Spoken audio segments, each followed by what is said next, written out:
ಹುಕ್ಕೇರಿಯ ಹೊಸ್ಮನಿ ಸಿದ್ದಪ್ಪ ಜಿಲ್ಲಾ ಕ್ರೀಡಾಂಗಣದಲ್ಲಿ ರಾಷ್ಟ್ರ ಭಕ್ತರ ಬಳಗದಿಂದ ವೀರ ಸಾವರ್ಕರ್ ಸಂಸ್ಮರಣೆ ದಿನ ಬಹಳ ಅಚ್ಚುಕಟ್ಟಾಗಿ ಭಾನುವಾರ ಜರುಗಿದೆ.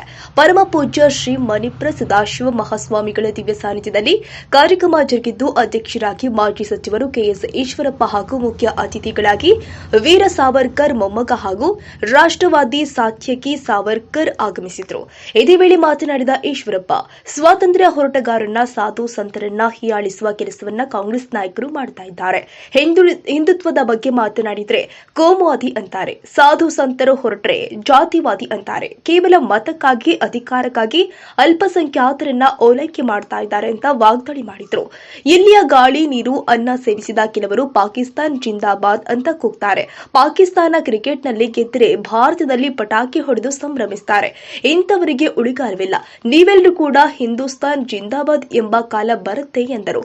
ಇನ್ನು ಕಾರ್ಯಕ್ರಮದಲ್ಲಿ ರಾಷ್ಟ್ರವಾದಿ ಚಿಂತಕರು ಆದ ಸಾತ್ಯಕಿ ಸಾವರ್ಕರ್, ಕಿರಣ್ ರಾಮ್, ರಾಷ್ಟ್ರಭಕ್ತರ ಬಳಗದ ಗೌರವಾಧ್ಯಕ್ಷ ಕೆಇ ಕಾಂತೇಶ್, ಹುಕ್ಕೇರಿ ಮಠದ ಸದಾಶಿವ ಸ್ವಾಮೀಜಿ, ಮಾಜಿ ಶಾಸಕರು ಆದ ವಿರೂಪಾಕ್ಷಪ್ಪ ಬಳ್ಳಾರಿ, ಅರುಣ್ ಕುಮಾರ್ ಪೂಜಾರ್ ಮತ್ತಿತರರು ಉಪಸ್ಥಿತರಿದ್ದರು.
ಒಳ್ಳೆ ಸ್ಪಾಟ್ ಇದೆ.